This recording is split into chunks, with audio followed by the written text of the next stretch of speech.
Bom, boa noite.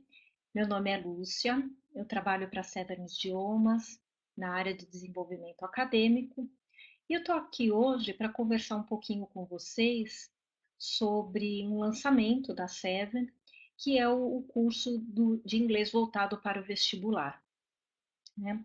A gente vai falar um pouquinho de como esse curso é feito, o arcabouço teórico desse curso, como é que ele funciona, e como que a gente trabalha com os alunos de ensino médio para que eles tenham um resultado mais significativo no vestibular, graças a um bom resultado na parte específica do inglês.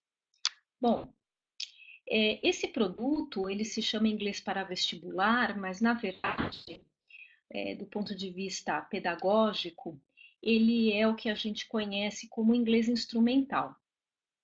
O inglês instrumental ele é bem interessante porque ele é normalmente um tema que atrai grande interesse das pessoas, dos professores de língua estrangeira, dos professores de línguas em geral, mas ele é uma área de pouco conhecimento, né? Então, assim, é bem curioso isso. E como é que o inglês instrumental ele chegou ao Brasil? Ele veio para o Brasil mais ou menos na década de 70, na década de 80, né? Quem foi pioneiro nessa parte da vinda, né, de trazer os conceitos teóricos do inglês instrumental para o Brasil foi o pessoal da PUC de São Paulo, especificamente, né? Em especial a professora doutora Antonieta Alba Celani, ela foi uma das que mais assim, trabalhou em prol da vinda dos conceitos do inglês instrumental para o Brasil.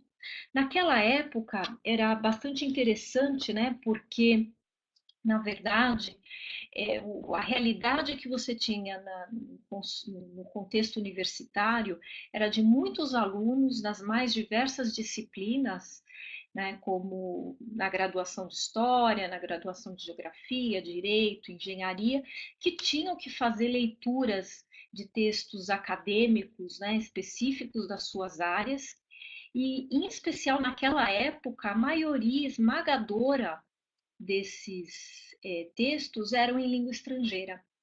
E não necessariamente você tinha uma, um grande fluxo de alunos que dominavam a língua estrangeira. Então, havia um grande problema no contexto universitário de como resolver essa questão do acesso dos estudantes a conhecimentos específicos de suas áreas, considerando essa lacuna da língua estrangeira. Né? Então, nesse sentido, ela vai trazer o inglês instrumental, ela e o seu grupo, a sua equipe docente vai trazer o inglês instrumental, que é, na verdade, uma vertente do ESP, que é o English for Specific Purposes, né? Que é uma área do ensino de língua inglesa que vai se preocupar não com o ensino geral do idioma, né? Mas com o ensino de coisas bem específicas. Vou dar um exemplo de ESP. Na época da Copa, por exemplo, teve grupos ligados à área de restaurantes que buscaram cursos de inglês voltados para o garçom, para atendente, para o maître, para o chefe de cozinha, pessoas que teriam que atender estrangeiros. Então, essas pessoas não precisavam aprender tudo da língua inglesa, mas aquele vocabulário específico, aquelas expressões típicas, aquela coisa que normalmente a linguagem que vem dentro do restaurante.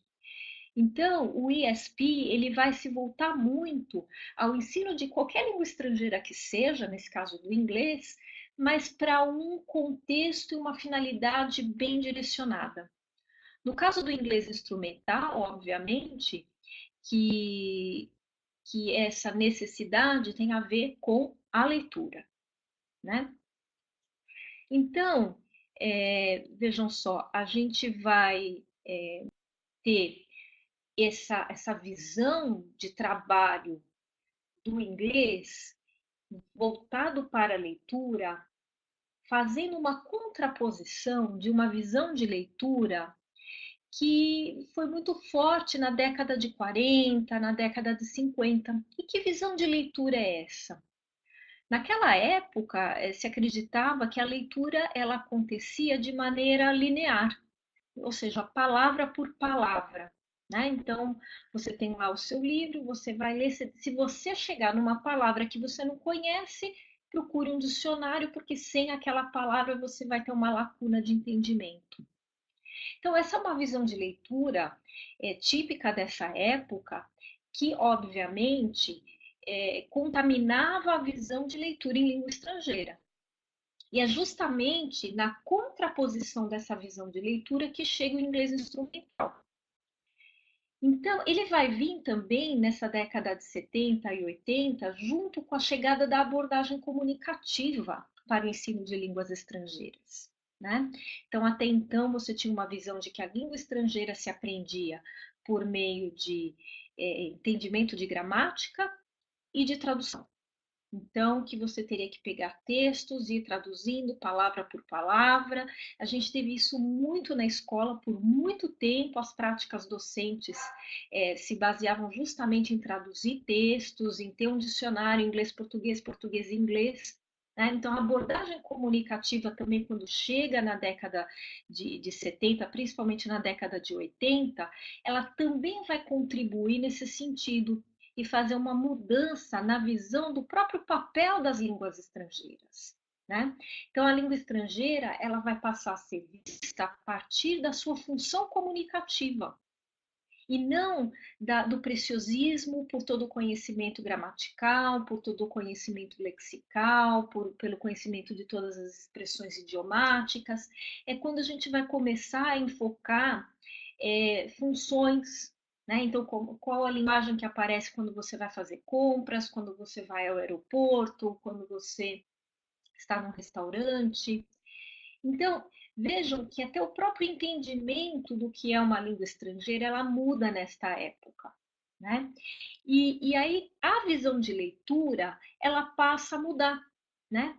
E é nesse sentido que ela se contrapõe à visão de leitura anterior.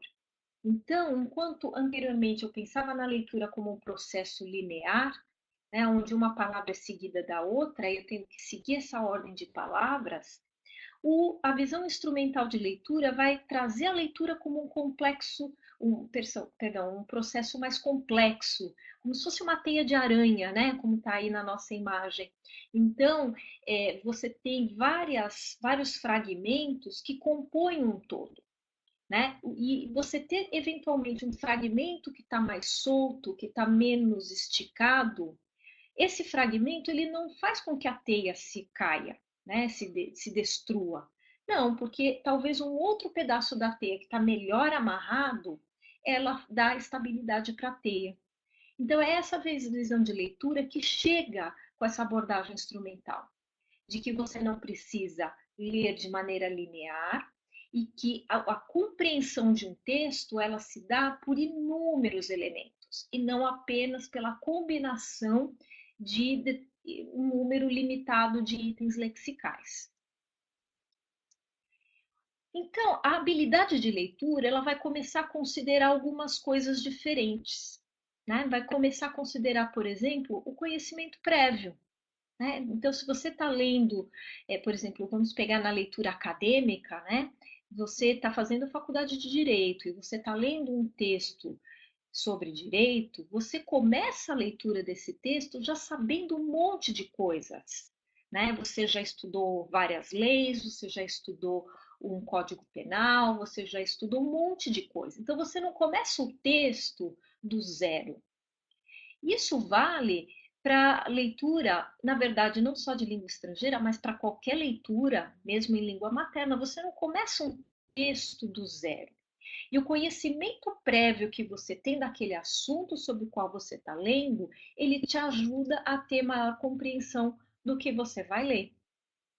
Então, isso foi muito interessante na chegada do inglês instrumental, porque mesmo que a pessoa tenha um conhecimento limitado da língua estrangeira, ela vai ter um conhecimento daqueles assuntos sobre o qual ela está lendo, né? Ela vai conseguir é, efetivamente trazer para esse texto, se ela se empoderar disso, de tudo aquilo que ela já sabe daquele assunto, né? Então, isso é bastante diferente daquela visão que a gente tinha de que eu precisava compreender todas as palavras, como se mais nada me desse de elementos para me ajudar na compreensão do texto, a não ser aquele conjunto de palavras. Né? A outra coisa que passou a ser incluída na habilidade de leitura, tanto na língua materna como na língua estrangeira, é a noção de gênero. Né? O que é o gênero? Então, assim, todo texto ele está inscrito num tipo de gênero. Então, a gente tem, por exemplo, histórias em quadrinhos, a gente vai ter o um cartão postal, você tem um e-mail, você tem uma carta, você tem um poema. E aquele conhecimento que a gente já tem do formato de um determinado gênero também ajuda a gente a entender o que está aparecendo. Então, eu vou dar um exemplo. Quando a gente tem um diálogo, todo diálogo, em qualquer língua, ele se estrutura mais ou menos do mesmo jeito. Você vai ter o nome da pessoa, dois pontos, uma fala. O nome da outra pessoa, dois pontos e mais uma fala. Então, esse conhecimento que a gente tem do formato em que um diálogo costuma aparecer, só de eu bater o olho em um diálogo, ele pode ser em alemão. Eu olho ali, eu sei que ele é um diálogo. Então, a abordagem experimental, ela vai fazer com que a gente tire conclusões corretas a respeito do que está escrito num texto em língua estrangeira, também a partir do meu conhecimento daquele assunto, mas também a partir do conhecimento que eu tenho do gênero em que aquele texto está sendo escrito. A outra coisa que a abordagem instrumental vai trazer como muito importante é o contexto. Né? Aí a gente tem o William Calisto que fala assim, de que adianta falar se o que você diz não condiz com o que está. Né? Ou seja, tudo aquilo que a gente diz está inserido dentro de um contexto. E esse contexto costuma ser de conhecimento das pessoas. Isso é bastante claro, mesmo em língua materna, se a gente vai ler um texto cujo contexto eu estou totalmente apartada. Então, por exemplo, no meu caso, que eu sou professora de inglês, se eu for ler um texto de direito, eu vou ter muita dificuldade. Mas a abordagem instrumental, ela justamente vai na direção de que a maioria dos textos que lemos estão dentro dos nossos contextos de vida. Então, quem lê um texto de direito provavelmente é um advogado, um estudante de direito, um professor de direito. Da mesma forma que textos de uma pessoa que faz faculdade de letras vai trazer assuntos de linguística, de ensino, ensino de língua estrangeira, como se aprende uma língua estrangeira. Então, os contextos, eles estão meio que inseridos na nossa vida. E o nosso conhecimento de contexto também ajuda a gente a ter compreensão daquilo que a gente está lendo, mesmo que não tenhamos acesso a todas as palavras, né, a tudo aquilo que está ali escrito. No caso dos alunos que fazem vestibular, isso também é muito rico, porque, via de regra, os principais vestibulares do país vão trazer contextos que são de conhecimento desses alunos. Então, eles vão falar, por exemplo, de hip hop, eles vão falar da rainha da Inglaterra, eles vão falar do HIV como doença, ou de câncer atacando crianças, ou do problema da diversidade, né, das questões da diversidade. Normalmente é muito comum que os textos trazidos pelo Enem, pela FUVEST e vestibulares mais ou menos da mesma linha, são questões de contexto que esse aluno deveria ter alguma familiaridade. Então, se ele também se apropria do conhecimento que ele tem daquele contexto, ele também consegue elevar a sua proficiência. Outra coisa bastante importante para a abordagem instrumental é ter clareza no objetivo da leitura, né? Então, isso também é bastante diferente, é uma mudança bem importante se a gente comparar com aquela visão de leitura da década de 50. Naquela época, a gente tinha a visão de que eu tinha que entender todas as palavras e tinha que ler tudo, né? A leitura instrumental vai dizer que a gente tem que saber qual é o objetivo da minha leitura, qual é a informação que eu estou procurando naquele texto. E, eventualmente, com pouco conhecimento em termos de repertório lexical, né, em termos de conhecimento das palavras, com aquele pouco conhecimento, mas o conhecimento que eu tenho de gênero, né, do meu conhecimento prévio do assunto, se o meu objetivo de leitura está claro, eu consigo pegar aquele texto, ir lá e localizar exatamente aquilo que eu estou procurando. Então, o inglês instrumental ele vai ter um foco menor na questão do repertório lexical. Na verdade, a gente procura derrubar essa tese de que você tem que saber todas as palavras para ler um texto, e você vai ter mais foco nas estratégias de leitura. Isso vale tanto para os textos acadêmicos dos alunos de faculdade, como foi o foco da professora Celane lá na década de 80, mas você também pode transpor isso para os textos de vestibular. E é bem curioso isso, porque no fundo o que um vestibular, uma instituição de vestibular como a FUVEST faz é verificar, por meio desses textos que vêm à prova, se esse estudante vai dar conta dos textos acadêmicos. E é por isso que as questões têm sempre aquele formato, texto em inglês e a questão em português. Né? Que é justamente para perceber, a FUVEST não está preocupada se esse candidato sabe falar inglês, se ele escuta música em inglês, se ele consegue assistir um filme em inglês. Não, a preocupação de uma instituição como a FUVEST ou como o Enem é se esse aluno entrando na universidade, ele vai dar conta de leitura acadêmica. Então, é nesse sentido que a abordagem instrumental acaba sendo muito útil para potencializar o resultado do trabalho de vestibular na área de inglês com os alunos do ensino médio. Agora, eu falei das estratégias, né? O que seriam essas estratégias? Essa palavra estratégia, ela é curiosa, né? Porque ela pode, ao mesmo tempo, remeter a processos bem definidos para se chegar a um objetivo, quase como numa guerra, né, ou num jogo de xadrez que você tem as estratégias, mas ela pode também passar uma sensação ruim de que você está fazendo alguma coisa que não deveria fazer, então você está meio que quebrando as regras do jogo, você não. Aqui o sentido de estratégia é no sentido de operações cognitivas que te ajudam no objetivo instrucional daquele aluno. Então, operações cognitivas. São várias as estratégias de leitura que que a gente aborda num curso de inglês instrumental, né? Como esse curso que a Seven está montando, o inglês para vestibular. Mas aqui eu vou apresentar 3 para vocês, tá? A título de ilustração. Então, essas estratégias de leitura, na verdade, elas podem, aqui é importante a gente mencionar isso, elas são bastante focadas em língua estrangeira, no nosso caso, mas elas também são bem importantes para a própria leitura em língua materna, né? A primeira que eu vou apresentar é a inferência. E aqui é bem interessante, porque a gente faz isso em língua materna o tempo todo, né?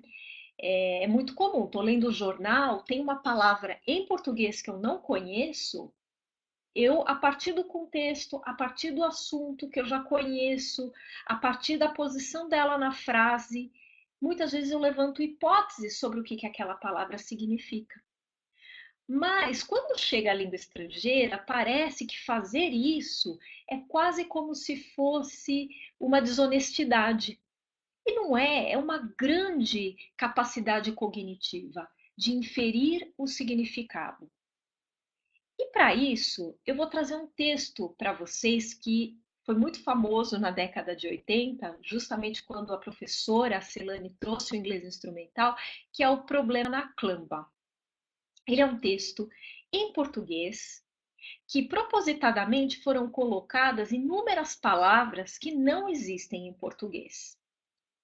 E a gente vai tentar entender o que é a clambá. Então vamos lá. Naquele dia, depois de plomar, fui ver o drão. O Zé queria ir comigo lá na clambá. Pensei melhor gulhar-lhe, mas na hora de gulhar a ficha, vi-o passando na golipesta. Então me dei conta de que ele já tinha outro programa. Então resolvi ir nix. Até chegar na clambá, tudo bem. Estacionei o zupinho, pus a chave no bolso e desci correndo para aproveitar ao xinto aquele sol gostoso e o mar plissulagente. Não parecia haver galpo na clambá. Tirei o gripes e a bangoula. Estava ali quieto, estava ali quieto, ali até me saltipou. Mas esqueci logo das saltipações no prazer de ficar ali. Inclusive tirei a mauna de onde para ficar mais à vontade. Não sei quanto tempo fiquei nadando, siltando e coristando. Foi na hora de voltar da clambá que me dei conta de que nem os gripes e nem a bangola estavam mais onde eu tinha deixado. Que fazer? Então, reparem que é um texto muito curioso, né? Porque o número de palavras que a gente não conhece, porque são palavras inventadas, são enormes. Tem uma aqui que eu mal consegui pronunciar, que é plissulapente, né? Mas mesmo assim, a gente consegue entender bastante desse texto. Se a gente for, por exemplo, tentar inferir o que era a clambá, tem inúmeras palavras que, se a gente prestar atenção, nos dão indicativos do que é a clambá. Primeiro, a gente sabe que é um lugar, porque o Zé queria ir comigo lá, então lá é um lugar, então me parece que clambá é um lugar.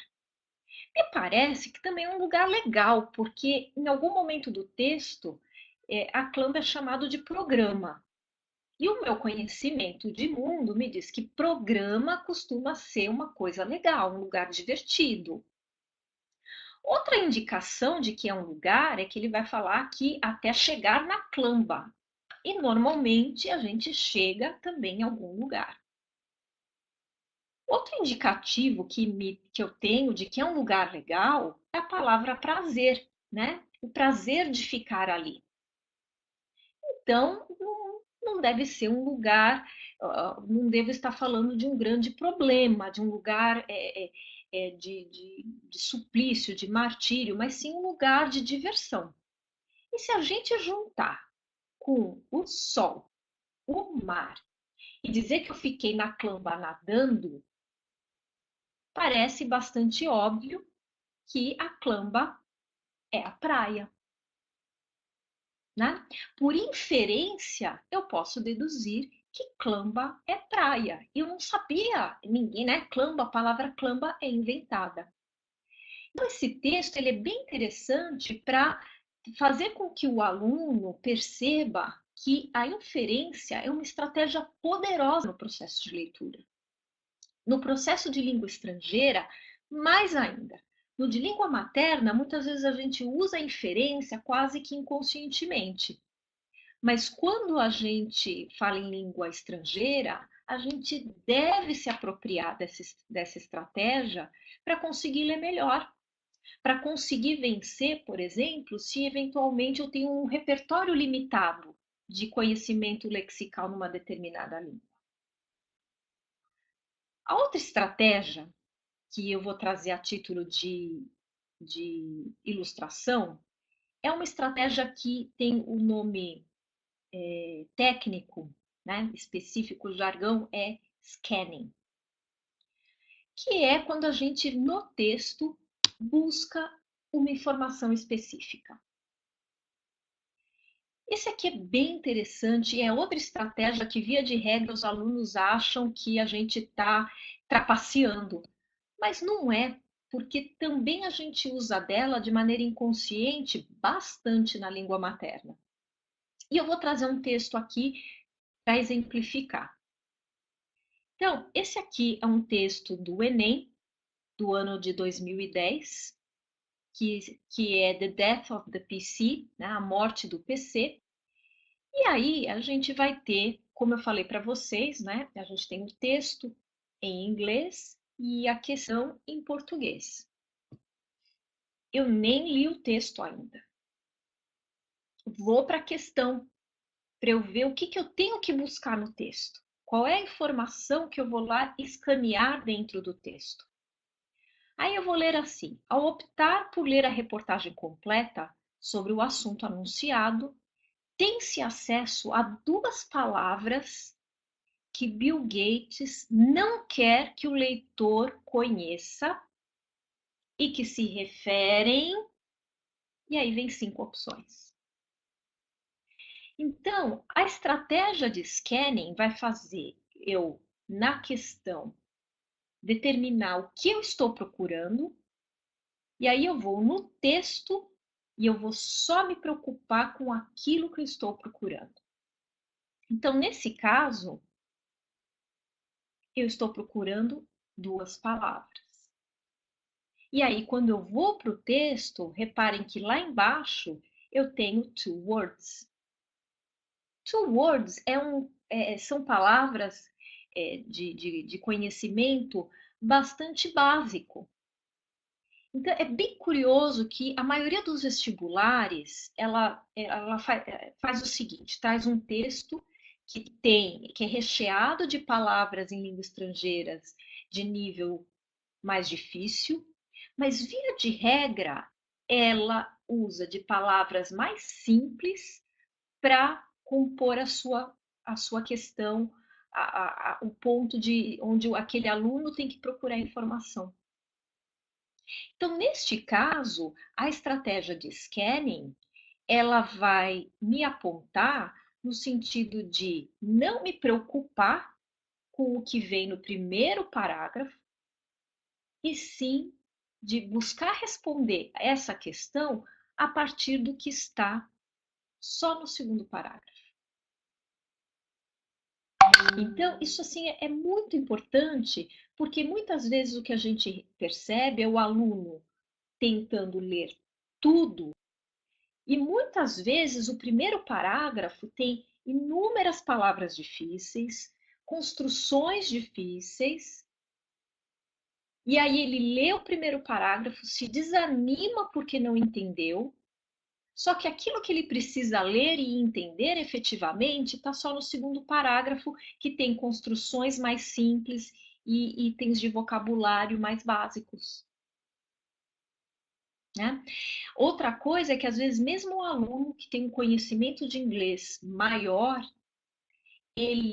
como ele acha que ele não deve usar essa estratégia, ele deve ler todo o texto, ele fica perdendo tempo na parte de inglês ou nesta questão, quando ele poderia ir fazer uso da estratégia de scanning, buscar direto aquilo que ele precisa, responder rapidamente essa pergunta, até para gastar mais tempo com história, geografia, física ou matemática. Para finalizar, eu quero trazer a estratégia de uso de palavras-chave. Isso é muito importante. E no caso da leitura acadêmica, isso foi fundamental para o sucesso da abordagem instrumental, porque, via de regra, o que se observa no ambiente acadêmico é que as palavras são técnicas. Quando você faz a leitura por exemplo, o advogado está lendo um texto de direito, as palavras são técnicas, são específicas, são o jargão da área de direito. E normalmente essas palavras os alunos de direito conhecem e, e eles acham que esse conhecimento não tem valor. E tem. Então, quando a gente faz uma leitura, existem sempre palavras-chave, palavras mais importantes. E essas palavras, elas tendem a ser as que carregam grande significado, e a partir dessas palavras eu consigo entender muita coisa desse texto.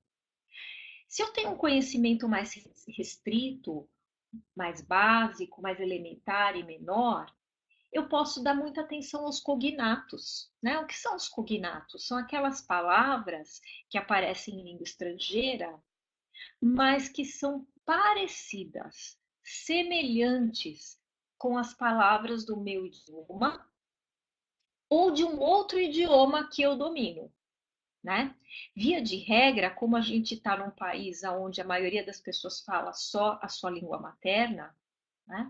A gente relaciona o cognato a palavras parecidas com a sua língua materna. Mas se você, por exemplo, já fala o inglês e você vai ler um texto em alemão, você pode ter cognatos com o inglês. E aí, para exemplificar, eu trouxe justamente um texto em alemão, tá? A gente tem esse texto do lado, que o nosso conhecimento de gênero já mostra que é um texto, que é um diálogo entre duas pessoas, uma pessoa chamada Meyer ou Mayer e uma pessoa chamada Schmidt. E essas duas pessoas estão conversando, um texto em alemão. Eu não falo alemão. Mas olha que interessante. São feitas duas perguntas. Onde estão a senhora Schmidt e a senhora Mayer? E sobre quais itens elas discutem comprar ou não comprar. E aí, se a gente for buscar, por exemplo, os cognatos ou as palavras importantes do texto, a gente já consegue, mesmo sem falar uma palavra de alemão, a gente já consegue responder essas duas perguntas. Porque olhem só, a gente vai ter supermarket, que lembra o supermarket do inglês, o supermercado do português. Então, só de olhar isso, eu já consigo deduzir por essa palavra-chave, pela proximidade que ela tem com outras palavras que eu conheço, que essas duas senhoras estão no supermercado, conversando no supermercado, e elas estão falando de tomate, estão falando de alguma coisa salate. Depois tem uma palavra aqui que, se eu tirar o S da frente, fica chocolate, que lembra muito. Então, aqui a gente vai ter palavra que parece tomate, palavra que parece salada, palavra que parece chocolate. Então, me parece que elas estão falando de coisas de comer, coisas que elas vão comprar. Então, tomate, salada, chocolate. Aí eu tenho aqui uma palavra que é mineral water. A palavra mineral, também pelo conhecimento que eu tenho, eu deduzo que seja água mineral.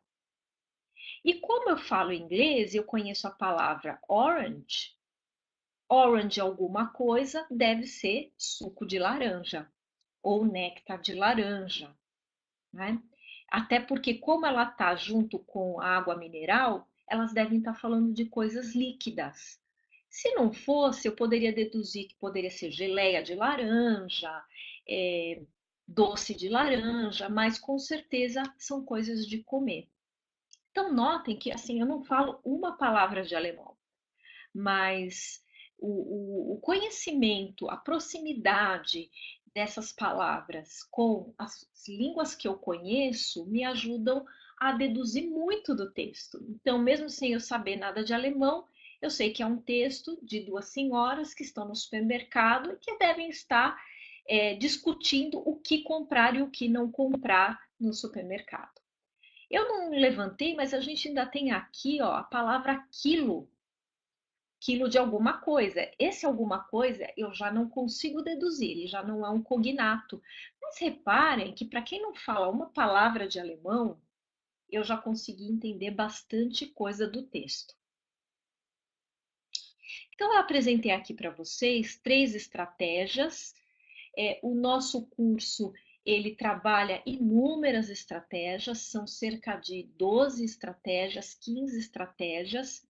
Ele tem uma versão padrão, né? O inglês para vestibular, ele se dá com uma aula por semana, né? Essa aula é feita normalmente numa plataforma eletrônica, então ela pode ser feita tanto dentro da própria escola, com o professor com apoio, ou se você tiver uma carga horária reduzida para o inglês no ensino médio, você pode usar uma aula presencial para trabalhar algumas coisas do teu currículo e passar o trabalho instrumental para ser feito de maneira autônoma pelos alunos, com o acompanhamento nosso, porque depois a gente acessa tudo que os alunos estão fazendo. Né? Como são 12, 15 estratégias mais ou menos, mas essas estratégias precisam ser treinadas continuamente, para que conforme o tempo passe, o aluno domine as estratégias e quando chegar ao vestibular, ele possa efetivamente ser bastante proficiente no uso das estratégias. Então, a nossa recomendação é sempre de fazer a versão padrão, que é uma aula por semana ao longo do ensino médio. Então, uma coisa quase assim homeopática para o aluno ir se desenvolvendo sem uma pressão muito forte em cima dele.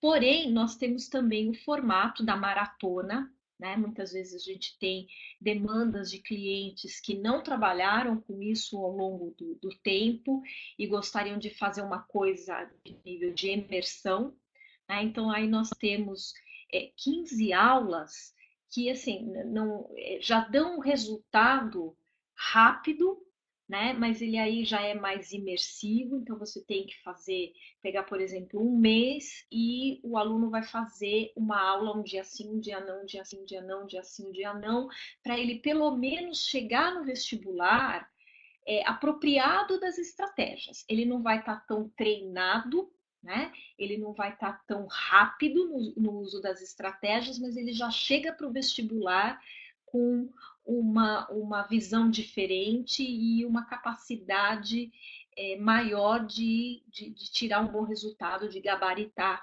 até essa parte da prova. Né? Lembrando que a gente às vezes fica com um foco super forte, por exemplo, na matemática, mas a parte de inglês corresponde a 50% do peso da matemática.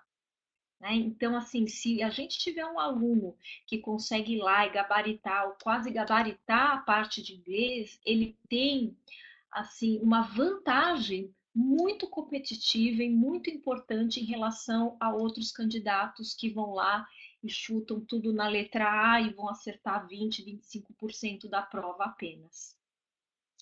Vou deixar aqui o meu e-mail, o meu WhatsApp, né? Eu sou a Lúcia, novamente, me apresentei no começo, mas novamente, Lúcia da Seven, então e-mail lucia@sevenidiomas.com.br. Então, se vocês tiverem perguntas, dúvidas, ou coisas que queiram comentar, trocar mais ideias, ou se você quiser algum material adicional para entender melhor como é que funciona essa abordagem, como ela pode beneficiar os alunos da sua escola, entre em contato comigo, tanto pelo e-mail quanto pelo meu WhatsApp, né? Eu agradeço a atenção de todos e espero poder vê-los em um outro webinar ou em outro encontro. Muito obrigada, viu?